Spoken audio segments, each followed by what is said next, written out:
want to give you a few tips for connecting with kids.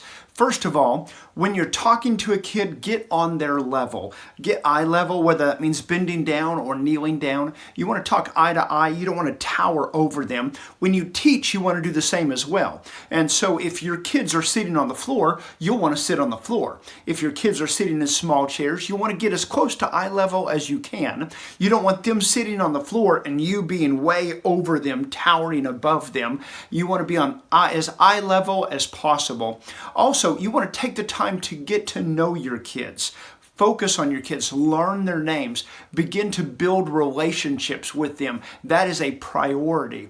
Then also, you want to make sure that you're ready before your kids arrive. In other words, when your kids walk through the door, you want to make sure that you have everything set up. Everything's ready to go so that once they're there, nothing is distracting you. You're able to focus on what matters, which is them. In other words, so they arrive and now you're able to sit down with them, talk with them, relate to them, have conversations with them, do engagement activities. From the moment they enter your room or your area, you want to make sure they're engaged from the moment they come in. Engaged in conversation, or if they come in and you have a little bit of leeway there, have an activity going on. Something where they can walk in the room and there's Foursquare happening, or they walk in the room and there's color sheets, or they walk in the room and there's Play-Doh, something where they're active.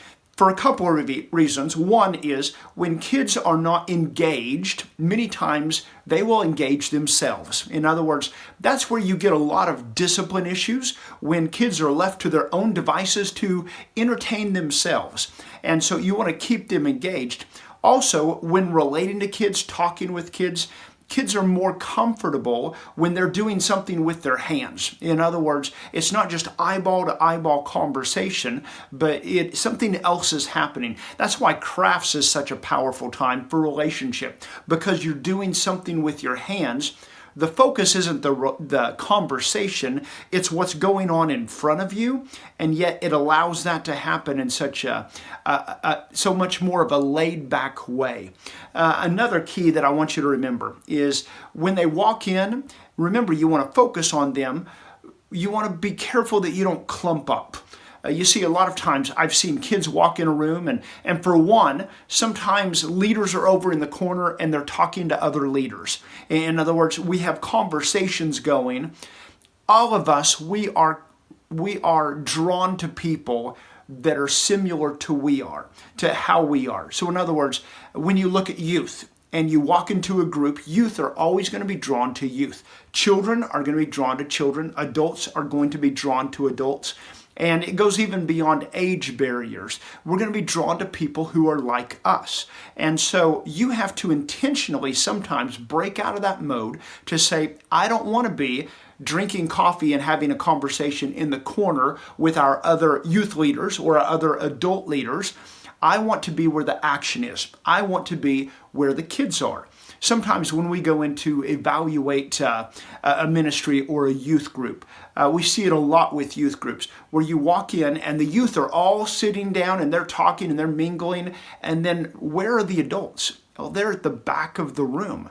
And many times you can tell a lot about a ministry by where the people choose to be. You want to choose to be where the action is. Where the action is, that's where your kids are. So if your kids are sitting on the floor, be down there with them. If your kids are sitting around a table, be there where your kids are. That's where you want to be. That's where you're going to make the greatest difference.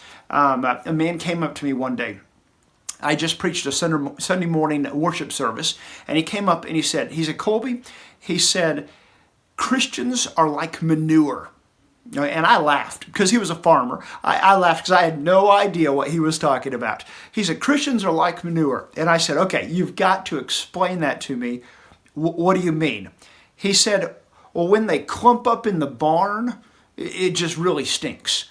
But when you spread it out, it does a lot of good.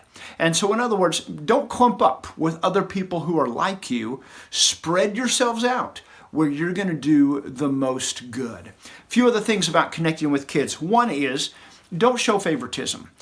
There may be kids that you're drawn to more than others because they're more like you. But you cannot show favoritism. You cannot have that kind of attitude. For one, it's unbiblical. For two, your kids are very perceptive. Kids, they see things. They understand. I had a Sunday school teacher one day, once, and she called me in because one day she wanted to show me that she had drawn a picture, a portrait of one of her kids. Now, I mean, she had gotten a photo of him and she had drawn a picture, and she was a fantastic artist. And she had put it up on the board, and she was expecting all the kids to come in, and she was going to give that picture to him. And so she brought me in, I looked at it, it's a fantastic picture, and I told her that. And I asked her though, I said, now when are you going to do this for all the other kids in your class? And the bottom line is she didn't plan on doing it for all the others. That kid was her favorite. And I could tell it the moment she brought me in, the way she was talking.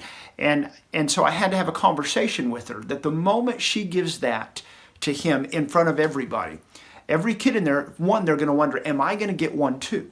And two, they're going to begin to realize she must like him a whole lot more than she likes me.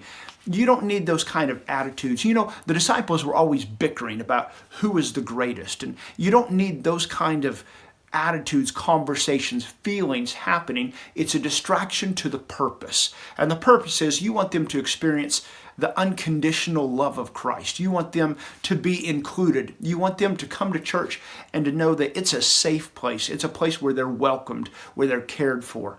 And so be very careful to guard your heart against showing an attitude of personal favoritism. A couple of other last things. Have fun. Have fun with your kids, because if you're not having fun, they're not going to be having fun either. Look at what you're doing also, and is it something that would engage you? I mean, when you look at it, look at the point of what you're making and ask yourself, because remember, your curriculum was written by somebody that doesn't know your kids. It was written by somebody who's writing for everyone. Big cities, kids in rural areas, East Coast, West Coast, I mean, all sorts of kids. You know your kids, and you may look at it and go, you know what? I think there might be a better way that my kids would connect with this. You're going to know what is going to connect with them best when you have a feel for who your kids are. And so you look at it, and sometimes you might go, you know what? I don't think this is going to engage them. I think there's a more fun way for them to learn and grasp these concepts. And so here's my challenge for you. Connect with your students. Get to know them. Learn their names. Invest your life in them. Bible school only lasts a few days. You have a limited window, so make the most of every opportunity to connect to your kids for the purpose of connecting your kids with Christ.